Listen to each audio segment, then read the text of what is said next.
오늘 본문 말씀을 중심으로 물 위로 걷기라는 제목으로 함께 말씀을 나누도록 하겠습니다. 사실은 오늘 본문을 보면요, 베드로가 물 위로 걸은 것도 우리 어려서부터 많이 들어서 알고 있죠. 하지만 마태복음, 마가복음, 요한복음에 보면 물 위로 걸었다고 얘기해 주는 것은 마태복음밖에 없습니다. 예수님께서만 걸으셨고요, 베드로가 걸었다고 나오는 것은 마태복음밖에 없어요.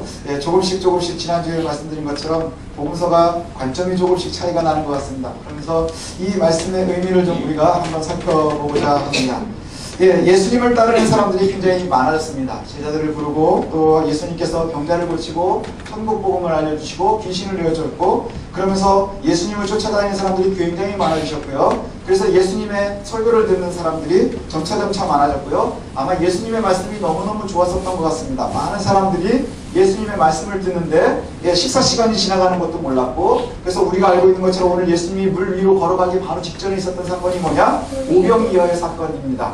오병이어의 사건 잘 아시죠? 5,000명이 아이가 가지고 왔었던 조그만 도시락 보리떡 5개와 물고기 2마리를 가지고 5,000명이 먹었는데, 그것을 다 먹고 나서 다시 거두어드리고 보니까 12방석이나 남았더라 하는 것이죠. 그런데 그 사건을 갖다가 이야기하고요, 그리고 나서는 곧바로 어떤 일들이 벌어지느냐 하면 동시에 어마어마한 일, 이것을 보고는 예수님께서 급히 군중과 제자들을 구별하시기를 원하세요.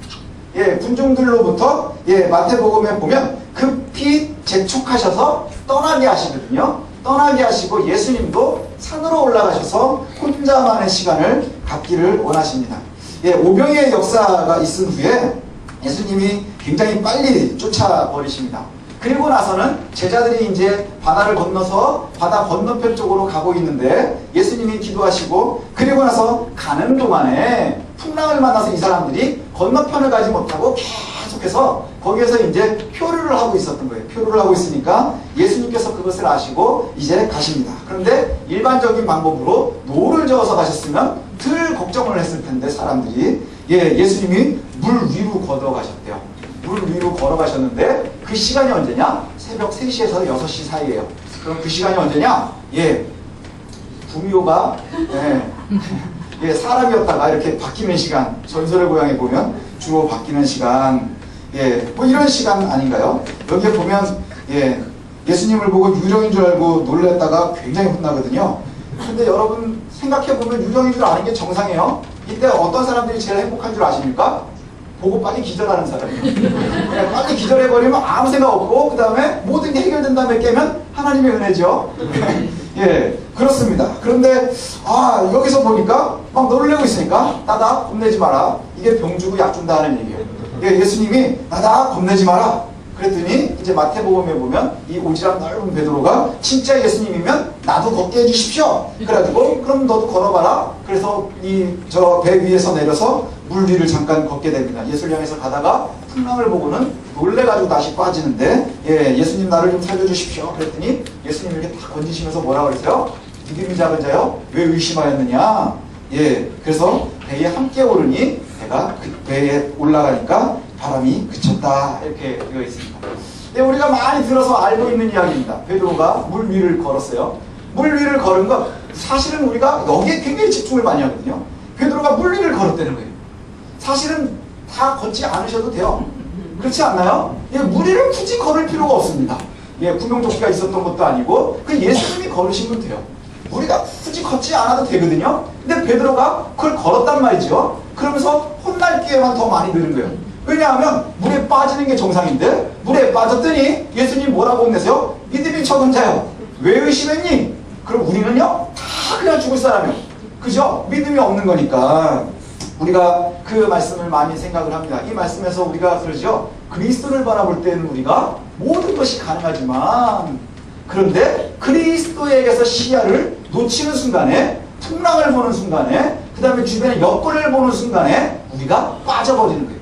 믿음이 작은 자요 라고 혼나는 이유가 뭘까요? 그리스도만을 보지 못하는 게 바로 믿음이 적은 자인 거예요. 믿음이 적은 자요 이거죠. 제가 운전을 하는 차를 우리 아이들이 탑니다. 우리 아이들이 타는데 저를 의심을 하면 제가 좋겠나요?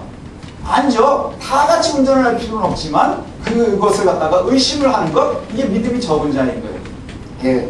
주님께서는 우리를 한 번도 실망시키지 않으시거든요. 저는 길을 잘 잊어버려요. 예, 저는 길을 정말 많이 잊어버리거든요. 그래가지고 하여간에 여러 가지 사건들이 많았어요. 그런데 그 사건들이 없었음에도 불구하고 사람들은요, 자연스러움 때문에 놓치는 경우들이 많이 있습니다. 베드로는 굉장히 특별한 경험을 했어요. 그리스도 때문에 물 위를 걸어가는 경험을 했고요.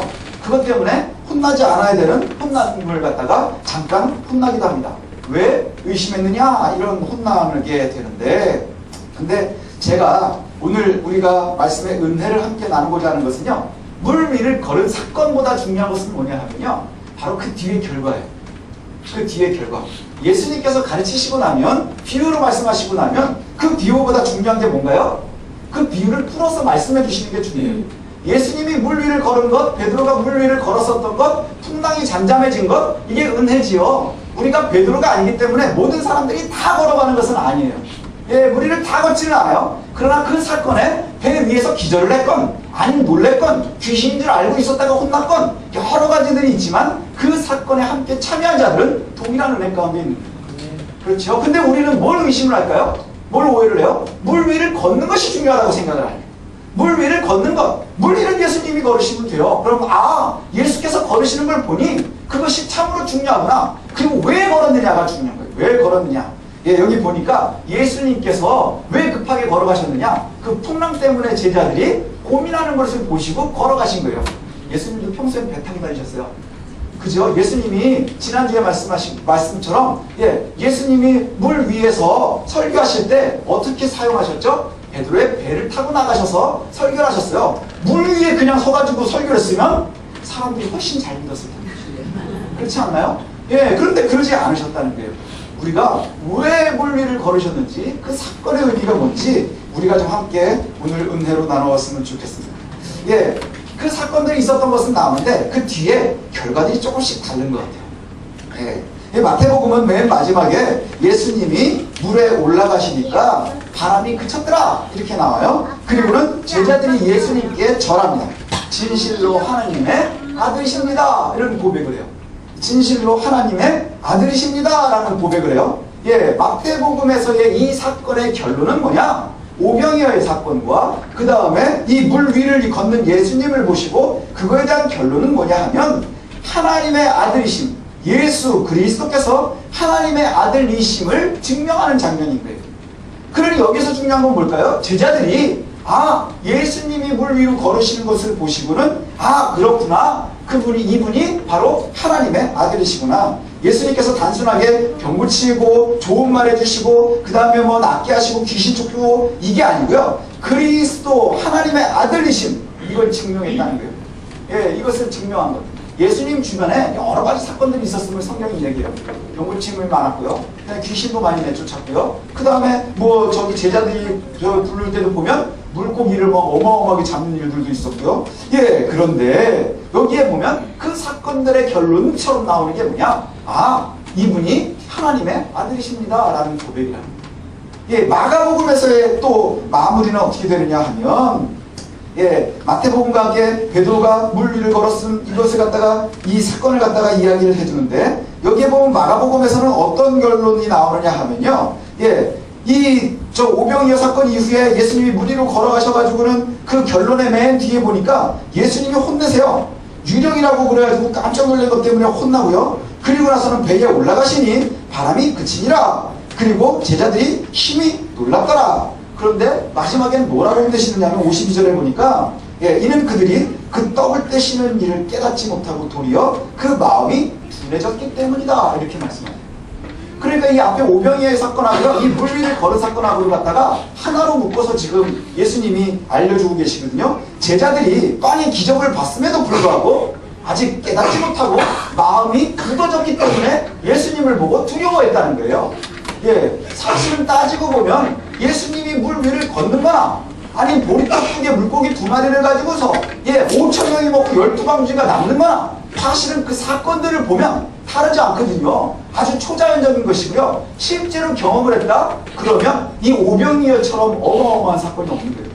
한 번에 5,000명이 경험을 하는 어마어마한 일 아닌가요?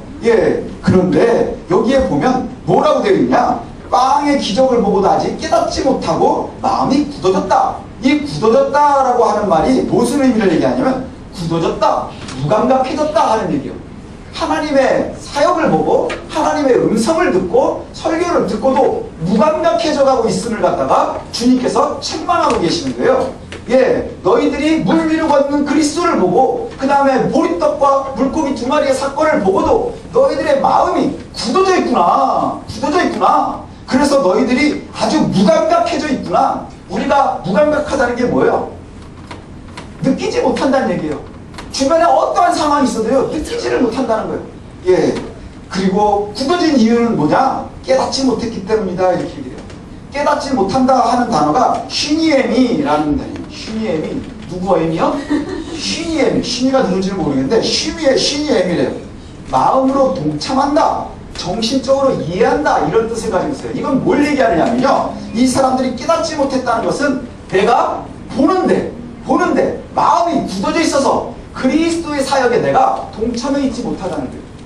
동참해 있지 못하니까 그냥 보기는 보고 그 다음에 그것을 갖다가 그냥 소식은 들었지만 내가 그리스도와 함께 동참하지 못해서 사람들이 자꾸 무감각해져 가고 있다는 거예요. 무감각해져 가고 있다는 것. 우리가 그러면 조금 상상력이 필요합니다. 한번 상상을 해보십시오. 제자들이 예수님을 따라다니면서 제일 많이 보는 게 뭐였을까요? 넘어치는 거. 그 다음에 귀신 쫓는 거. 뭐 이런 거는 계속 보지 않았겠어요? 그래서 제자들이 주로 하는 일이 뭐였게요? 줄을 서시오. 뭐 이런 거 하지 않았겠어요? 줄을 서시오. 애들은 가라. 애들은 가라. 줄을 서시오. 그래서 애들은 가라 하다가 혼나요. 제자들이 예수님한테 왜 자꾸 막니? 이래가지고 그래가지고 줄을 서시오. 그 다음에 애들은 가라. 그러면서 제자들이 목에 힘 엄청 들어가지 않았겠어요? 여러분들한테도 한번 완장 하나 채워주면 아주 세상 높은지 모르고 올라가거든요. 근데 예수님이 돈도 안 받고, 예, 병자들도 고쳐주고 귀신도 내어쫓고 막 이러니까 거기서 줄을 서시오 하는 것이요 엄청나게 목에 힘이 들어가는 일이었을 거예요. 그런데 그 병을 고치고 가는 사람들은 일세일대의 사건인 거예요. 근데 이 제자들은요, 그게 매일 보는 일이에요. 무감각해져 가기 시작하지 않았겠어요? 예, 무감각해져 가는 거예요. 하나님의 은혜가 무감각해져 가는 것이죠. 그리고 나서는 이제는 내가 그리스도의 은혜에 동참하지 못하고요. 뭐 하는 거예요? 무감각해져서 이제 내가 그 마음에 함께하지 못하는 거예요. 이제 나도 이제 내 분깃이 생기기 시작하는 거예요. 예. 그러다가 더 한 건 뭐예요? 이제 내가 그 안에서 줄을 서시오. 애들은 가라. 여기서 끝나는 게 아니라 내가 뭔가를 하기 시작해요. 오병이어의 사건에서 예수님이 5,000명을 다 나눠주지 않았어요. 우리가 알고 있는 것처럼 도시락 하나를 딱 가지고 왔단 말이죠. 그럼 그 도시락을 가지고 예수님이 뭐 하셨어요? 축사하신 후에 자 이걸 나눠줘라. 근데 누가 나눠줬어요? 줄을 서시오 하던 제자들이 잘난 척하고 이제 그걸 논아서 가져가지 않았어요. 여기에서부터 한 줄씩을 논았는지 아니 물고기 하나씩을 가지고 다녔는지 그건 잘 모르겠어요. 그런데 그 제자들이 나눠주기 시작을 하는데 줄지를 않았겠습니다. 줄지를 않는 거예요. 그리고 이걸 걷어들이는데 12광주리가 됐대요. 누가 나눠주고 누가 걷었을까요? 제자들이 나눠주고 제자들이 거둔 거예요. 예수님의 축사가 있었던 것을 우리가 잊기가 쉽지 않겠어요? 내 손에서 늘어나는 거예요. 내 손에서 늘어나는 걸 우리가 경험을 하는 거예요. 오, 하나님이 나를 사용하시는구나. 이거와 같지 않겠어요? 이게 뭐와 비슷할까요? 우리 한국교회 초기의 역사에 보면 교회 안에서도 여러 은사들이 많이 나왔었어요. 그죠? 처음에 교회들이 자리를 잡아야 될 때 귀신 쫓는 역사, 그 다음 병 고침 받는 역사, 그 다음에 방언의 역사, 그 다음에 뭐 여러 가지 그 성경에 나오는 은사들이요. 교회 안에 차고 넘쳤거든요. 차고 넘쳤어요. 근데 그것들이요. 내가 직접 경험한 이들도 있고, 그 다음에 그것을 구경하는 이들도 있고, 한데 문제는 뭐냐? 마음이 굳어지면, 그 다음에 깨닫지 못하게 되는 거예요. 그럼 그 사건을 갖다가 보는 것, 이게 의미가 있나요? 거기에 내가 쓰임을 받은 것, 그게 의미가 있나요? 아니요. 그것이요. 내가 하나님의 은혜를 체험하는 것이 아니고 거기에 내가 동행하는 것이 아니면 의미가 없어지는 거예요. 예, 의미가 없어지는 거예요. 같은 곳에 있었어요. 나중에는 뭘 자랑을 할까요? 우리 인간적인 건. 야, 내가 오병이어 그때 있지 않았겠니? 아, 내가 그때 거기 있었어. 그거 우리 되게 자랑거리잖아요. 그렇지 않나요? 예, 저희도 이제 요즘에 이렇게 얘기하다가 보면 제가 대학 87학번이거든요. 그때 이제 그 민주화 막 해가지고 87년도 6.29 날 때가 이제 저희 때. 그럼 저희 아들한테 이렇게 아빠가 그때 대학교 1학년이었어. 그럼 와 이렇게 보는 거예요. 근데 제가 뭘 한 게 별로 없거든요. 네, 그게 저한테 그렇게 크게 와닿지는 않아요. 그때 거기 있었어. 근데 그렇게 제가 이 애들한테 얘기할 때 나는 그걸 봤어. 그럴 때 어깨에 뭔가 있는 것 같아요. 사실 저는 별로 한 일이 없거든요. 예, 그렇지 않아요? 어떤 사건이 있을 때 내가 거기 있었지. 대한민국의 역사에 큰 획을 긋는 사건들이 몇 가지가 있거든요. 그게 이제 사회학자들이 그런 얘기를 하더라고요. 88 올림픽, 그 다음 2002년 월드컵, 예, 이것이 아주 큰 이렇게 전환점이 됐대요. 88 올림픽을 겪으면서 대한민국이 굉장히 이 문화 시민들이 됐대요.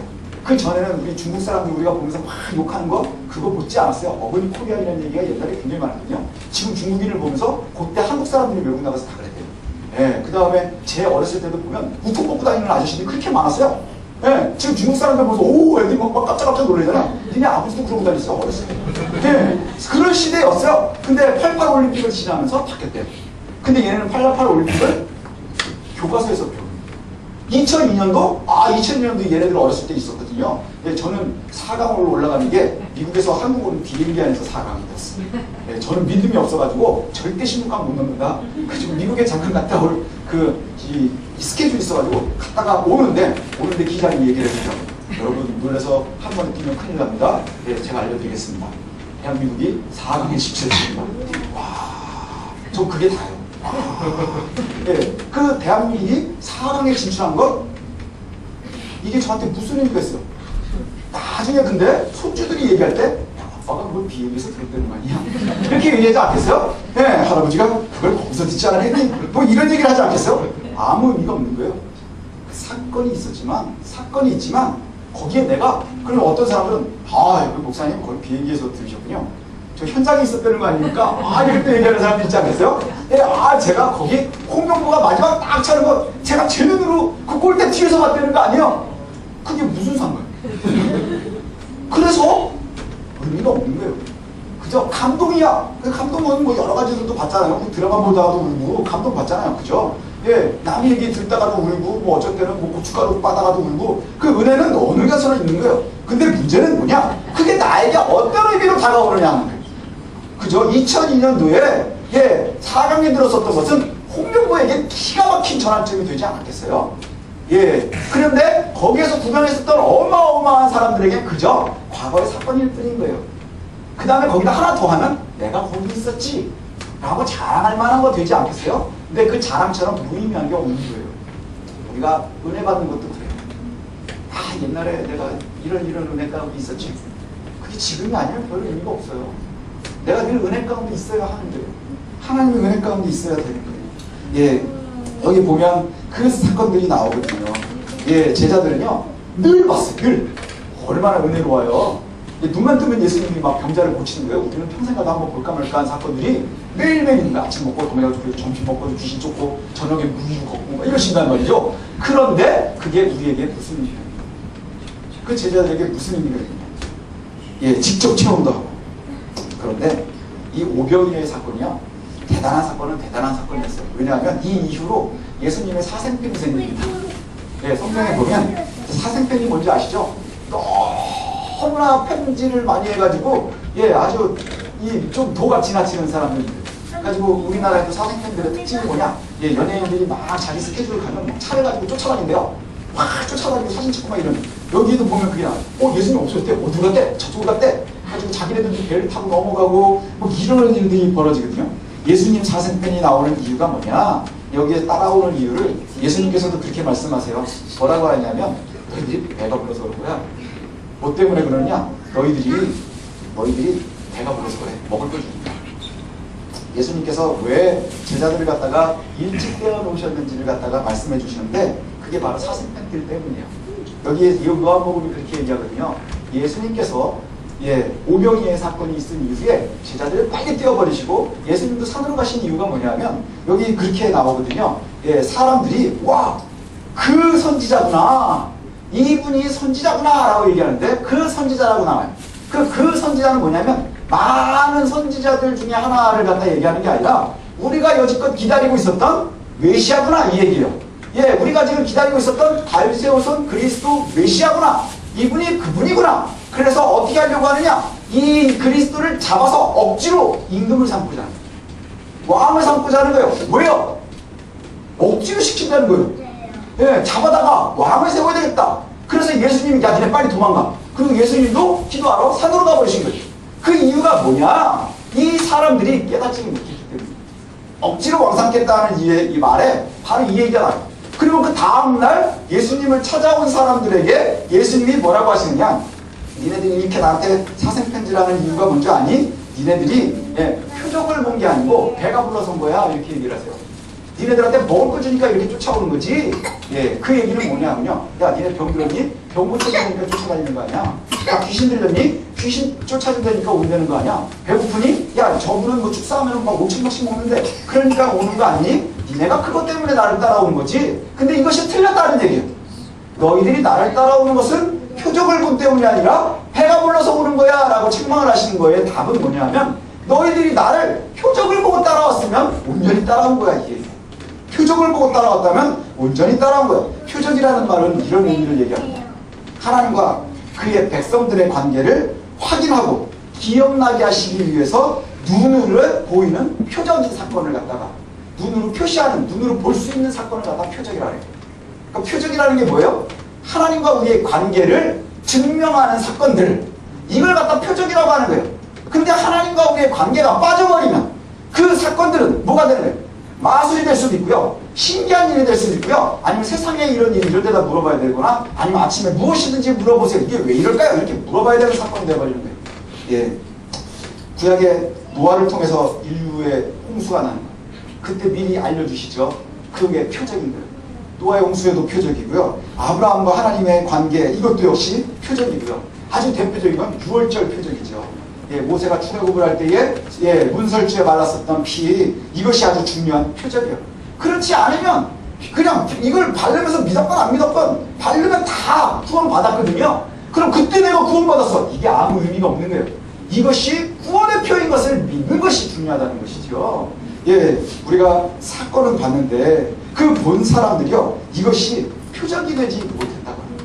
이게 참 슬픔이지요.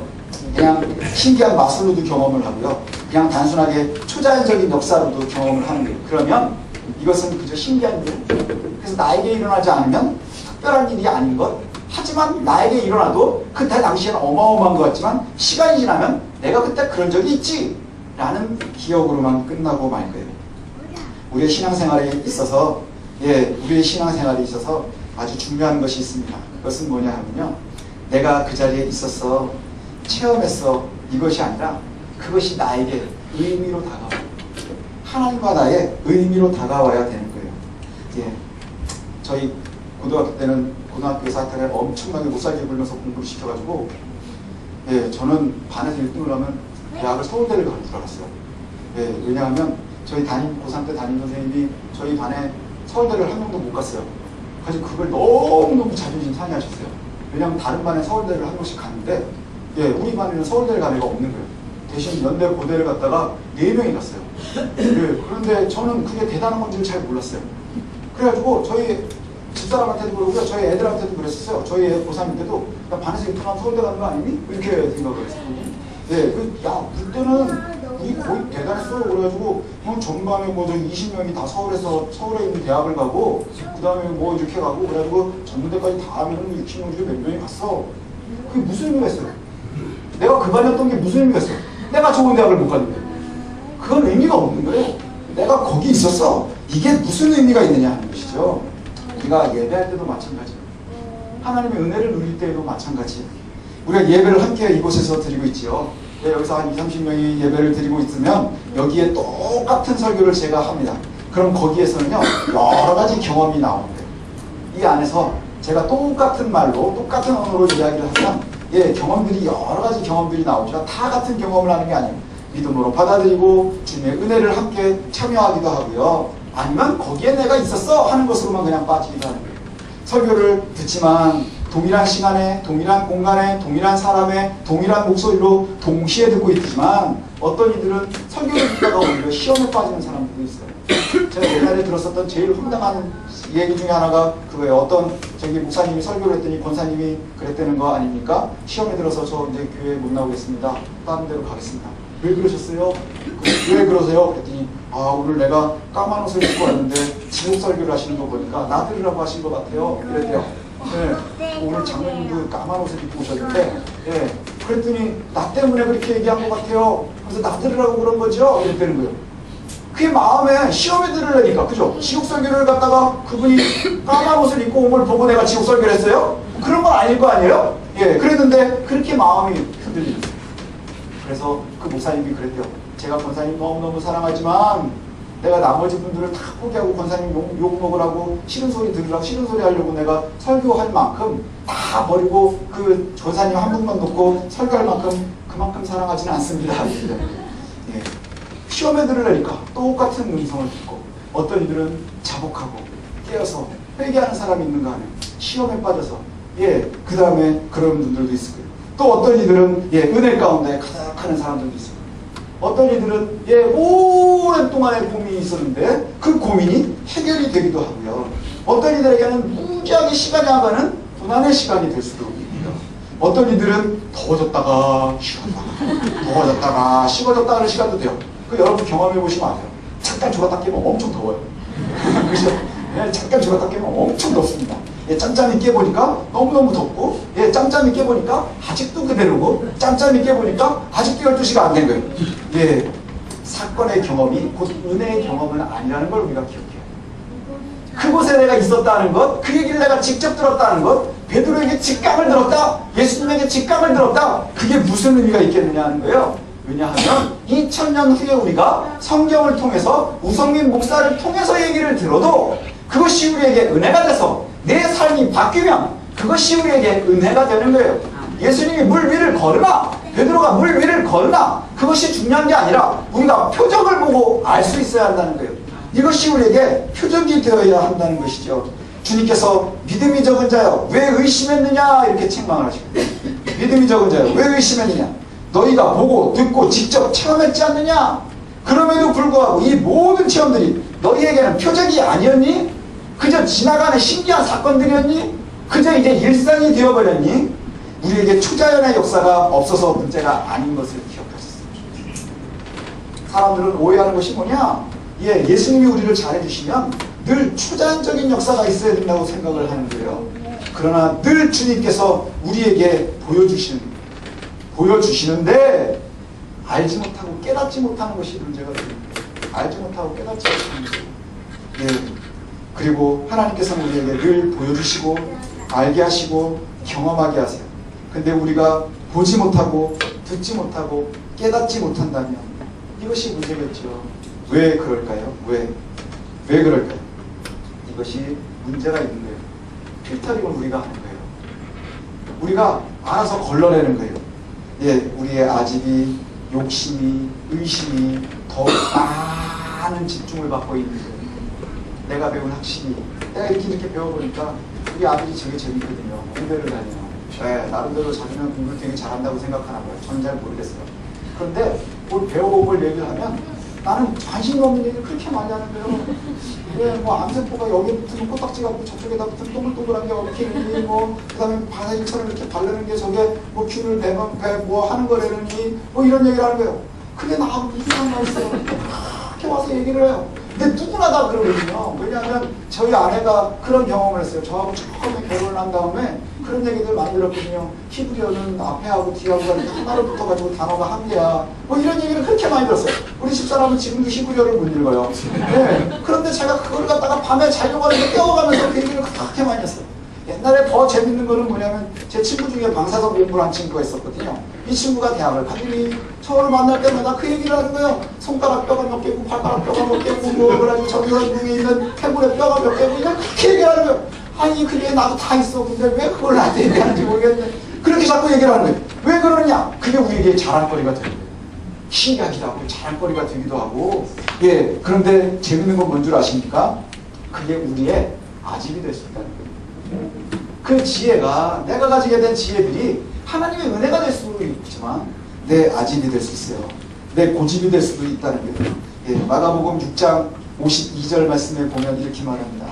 예, 빵의 기적은 보지만 예, 깨닫지 못하고 마음이 굳어져 있다. 무감각하다. 이 얘기를 하죠. 우리의 믿음이요. 신앙이 그저 일상의 스케줄 중에 하나가 되어가고 있다면 우리 한번 고민해 보시죠. 우리의 믿음이 우리의 예배가 그저 스케줄 중에 하나. 일상을 쭉 보면 여러분들 스케줄표에 보면 주일 오전 예배 11시부터 12시 이렇게 되어 있는 단순한 그 의미라고 한다면 그냥 오감으로 다 경험하고 이 자리에 있어도 그 의미가 없다는 것이죠. 경험은 하지만 하나님의 나라를 보지 못하기 때문에 그곳에 같이 있었지만 동일한 곳에 있었지만 하나님 나라의 표적은 보지 못하기 때문이라는 것이죠. 많은 목회자들이 이적을 베풀고 하나님의 나라를 직접적으로 쓰임받았었습니다. 그저 한국교회는 그 사건이 굉장히 오랫동안 길게 있었던 교회이기도 합니다. 병을 직접 고치기도 많이 했고 은사들이 뭐 교회마다 난리도 아니었죠. 마치 5,000명이 먹고 곳곳에 음식이 직접 나눠주고 무리를 걷는 체험하는 것, 이런 일들과 비슷한 일들이 한국교회도 어마어마하게 많이 있었어요. 그런데 문제는 뭐냐? 그 사건에 내가 거기 있었어, 그걸 내가 봤어, 이것으로만 끝난다면 우리의 삶이 변하지 않더라는 거예요. 그게 나에게는 아무 의미가 없더라는 것이지. 그래서 그 사건들을 통해서 우리의 인격이 변하고 철저하게 하나님의 사람으로 거듭나지 못한다면 아무것도 아니에요. 그게 아무것도 아닌 거예요. 물 위를 걷는 것 아무것도 아닌 거예요. 5,000명이 먹는 것 아무것도 아닌 거예요. 어쩌면 그저 먹는 게 좋아서 부자 되고 예수님의 사생팬이 되지 않나 싶어요. 한국교회는 굉장히 많은 예수님의 사생팬들이 있었던 것 같아요. 마치 불법 다이아몬드 하듯이, 불법 다단계 하듯이. 그래서 목사는 한 사파이어 등급, 그 다음에 세신자는 이제 초급 등급, 그래가지고 네가 이거 하나 데리고 오면 올라가고 데리고 오면 올라가고 해서 어마어마한 체험 가운데 내가 그 조직 가운데 있었던 것 같지만 그 속에 진리가 내 것이 되지 않고 하나님의 은혜가 내 것으로 남아있지 않다면, 우리가 철저하게 하나님의 사람으로 거듭나지 못한다면 그것은 아무것도 아닙니다. 그저 예수의 이름을 파는 사생팬으로 남는 것 아니겠습니까? 이제 늘 우리가 주변을 보기 전에, 우리의 처지를 보기 전에, 혹은 나의 체험이나 경험을 자랑하고 드러내기 전에 그리스도를 볼 수 있는 우리가 되었으면 좋겠습니다. 하나님의 나라를 볼 수 있는 저와 여러분들이 되었으면 좋겠습니다. 그래서 우리의 생활 속에서 지금도 일하시고 지금도 역사하시고 우리에게 보여주시고 말씀하시고 체험하시는 하나님의 은혜를 누리실 수 있었으면 좋겠어요. 그런데 그것이 우리가 그저 사생팬으로만 남으면 이제 오병이어를 봤으니까 이제 7,000명이 먹지 않으면 의미가 없어지는 거예요. 7,000명이 먹고 나면 10,000명이 먹지 않으면 의미가 없어지는 거예요. 10,000명이 먹었는데 남은 게 없네? 아, 예수님이 예전만 못하시네. 이렇게 되지 않겠어요? 우리가 그와 같은 어리석음에 빠지지 않기를 소원합니다. 우리가 물 위로 걷는 베드로와 같은 그 은혜가 우리 삶에 매일매일 있었으면 좋겠어요. 저는 그걸 갖다가 가끔 생각을 해요.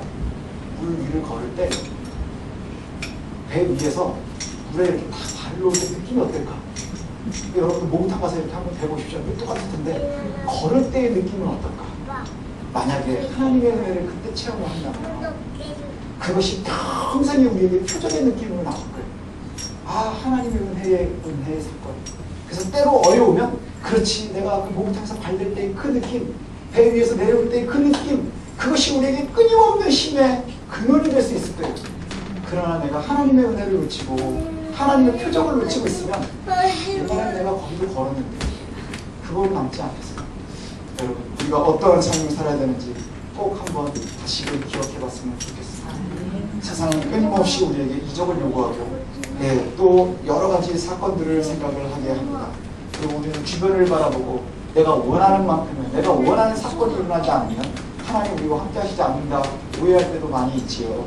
그러나 우리가 늘 베드로가 물 위를 걷는 만큼 하나님께서 우리에게도 동일한 은혜로 함께 하시고 말씀하게 하시고 생각나게 하시고 그 다음에 우리의 상황을 통해서, 이웃들을 통해서, 처지를 통해서 우리에게 끊임없이 말씀하시는데 우리가 알지 못한다면, 느끼지 못한다면, 체험하지 못한다면 내가 거기 있어 하는 사생팬밖에 되지 않는 것이지요. 이제 그리스도를, 하나님의 은혜를, 하나님의 표적을 삶 속에서 매일매일 듣고 느끼고 체험하는 저와 여러분들 되시기를 소원합니다. 기도하겠습니다.